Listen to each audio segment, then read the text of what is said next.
पिछले कुछ दिनों से मुझे एक चिंता खाई जा रही कि इस ऊपरी जीवन, इस सौंदर्य और उससे मिली प्रतिभा, क्या इसका कोई मूल्य है? अगर एक दिन ये नहीं रहा तो फिर क्या होगा? धूप भी ढलती है आम्रपाली।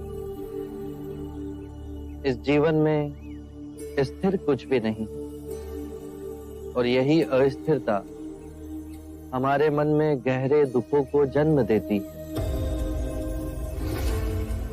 वस्तु या धन का मोह ना हो, परंतु अपने सौंदर्य का मोह हमारे मन की गहराइयों में जड़ पकड़कर बैठा है, जो अहंकार को जन्म देता है, उसे पालता है। परंतु ये क्षणिक है। जब तुम ध्यान में जाओगी तो पाओगी जो नश्वर है, तुम उसे पकड़कर बैठी हो और तुम्हारे दुख धीरे धीरे विलीन होते जाएंगे। ऐसे सुख की अनुभूति होगी जिसे ना कोई काल छीन सकता है, ना ही आयु मिटा सकती है।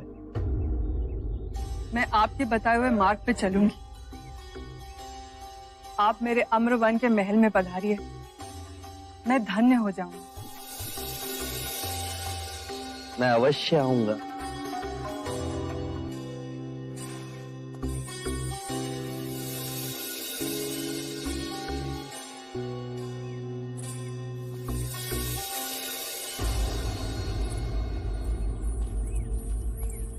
जब आप आम्रपाली से बात कर रहे थे तो उसके रूप का कोई आप पे प्रभाव ही ना पड़ा। आप में अजर चेतना है, पर इसी भिक्षु के समक्ष ऐसी सुंदर स्त्री आ जाए तो किस प्रकार वो आप साथ संभाव उत्पन्न करे। रूप और कुरूप, ये दोनों ही विभाजन हमारे मन ने ही बनाए हैं। ये उन्हीं 5 तत्वों से मिलकर बना है जिससे सारी सृष्टि बनी। यदि हम एक कलाकार की दृष्टि से देखें तो कोई भी वस्तु अद्भुत और कोई भी वस्तु कुरूप भी दिख सकती है।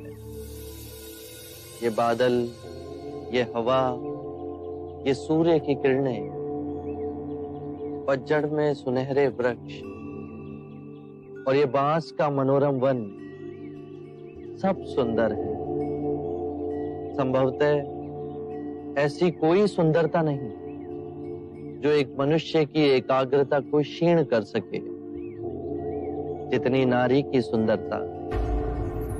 यदि नारी के रूप ने मनोग्रहित किया तो पुरुष अपने मार्ग से भटक सकता है। यदि आप अपने चित्त की गहराई में जाकर देखें तो आप जिसे सम्यक दृष्टि से देख रहे हैं, वो दोनों कभी आपको अपने मुंह में नहीं बांध सकेंगे। फिर सौंदर्य क्या है बुद्ध? सौंदर्य जो अमिट है, जो कभी दुखों का कारण नहीं बनेगा, वो करुणामयी मुक्त हृदय कभी भी कार्य कारण से बंधा नहीं होता। वो हृदय जिसमें शांति और आनंद का भाव हो, वही परम सत्य है। बस अभ्यास करो। ये द्वार सबके लिए खुले हैं। बस पहला पग आपको स्वयं उठाना है। धन्यवाद आपका। आपकी जिज्ञासा से सौंदर्य ज्ञान हमें मिला।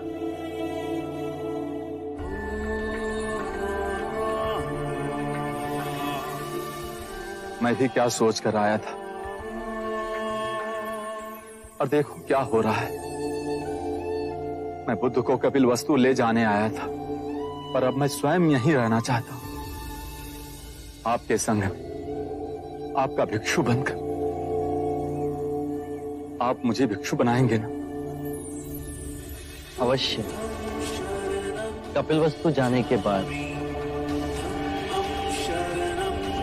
कुछ